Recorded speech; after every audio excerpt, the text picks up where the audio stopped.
Brought to you by American Pistachios. That's the power of pistachio. Hello everyone, welcome to Sports Tak. मैं हूं खुशी गुप्ता।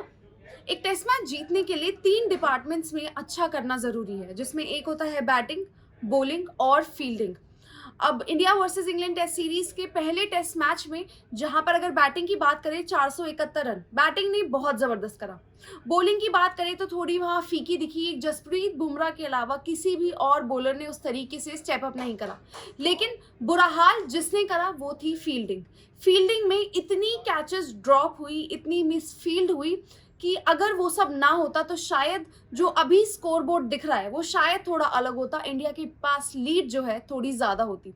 अब आपको catches के लिहाज से बताएंगे कि कब कब किस बॉलर पर किससे कैच छूटा और किस बैटर का कैच छूटा, और अगर वो कैच ना छूटता तो शायद कितने रन्स वहां पर कम होते।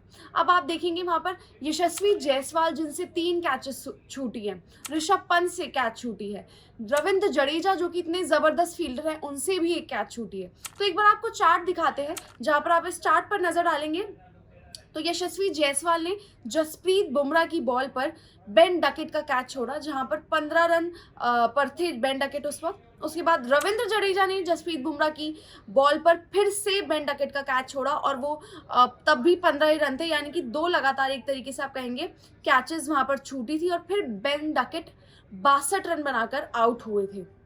उसके बाद यशस्वी जायसवाल से तीसरी मतलब जो कहेंगे एक तरह से तीसरी कैच छूटी। पहले जायसवाल से, फिर जडेजा से, फिर जायसवाल से जब दोबारा छूटी वो भी जसप्रीत बुमराह की बॉल पर ही थी। ओली पोप की वो कैच थी जहां पर 60 रन वो बना चुके थे, 60 रन। और उसके बाद ओली पोप जो आउट हुए हैं वो 106 पर आउट हुए हैं।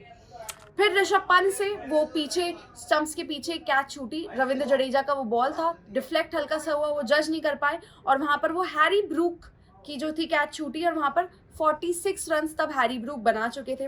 फिर यशस्वी जायसवाल से एक और स्लिप्स पे कैच छूटती है, जसप्रीत बुमराह की वो बॉल थी जहां पर हैरी ब्रूक का ही वो कैच था, 83 रन, और फिर हैरी ब्रूक आउट होते हैं 99 रन बनाकर। तो अगर आप देखेंगे इस चार्ट को, यशस्वी जायसवाल मतलब जायसवाल को तो कहना पड़ेगा कि जी आप जो 100 बनाते हैं ना, फिर अगर आप 3-3 कैच छोड़ेंगे तो आप अगली बार से 200 बनाइएगा, ताकि ये कंपनसेट तो हो किसी हद तक।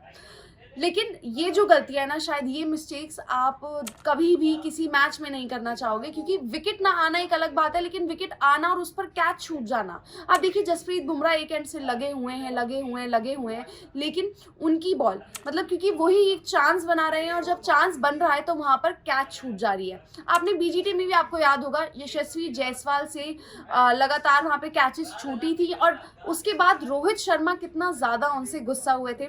ऐसा ही एक ऋषभ पंत का वहां पर था, पीछे बिहाइंड द स्टंप्स जज नहीं कर पाए थे और फिर उनसे कैच छूटा था, बहुत इंपॉर्टेंट कैच, तब भी रोहित शर्मा वहां पर गुस्सा हुए थे।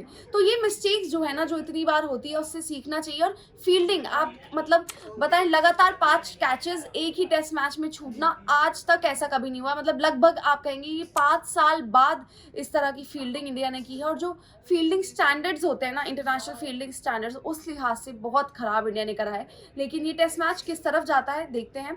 आप फिलहाल स्पोर्ट्स तक को सब्सक्राइब कर लीजिए, लाइक कीजिए, शेयर कीजिए और कमेंट कर बताएं कि आपको क्या लग रहा है टेस्ट मैच कौन जीतेगा।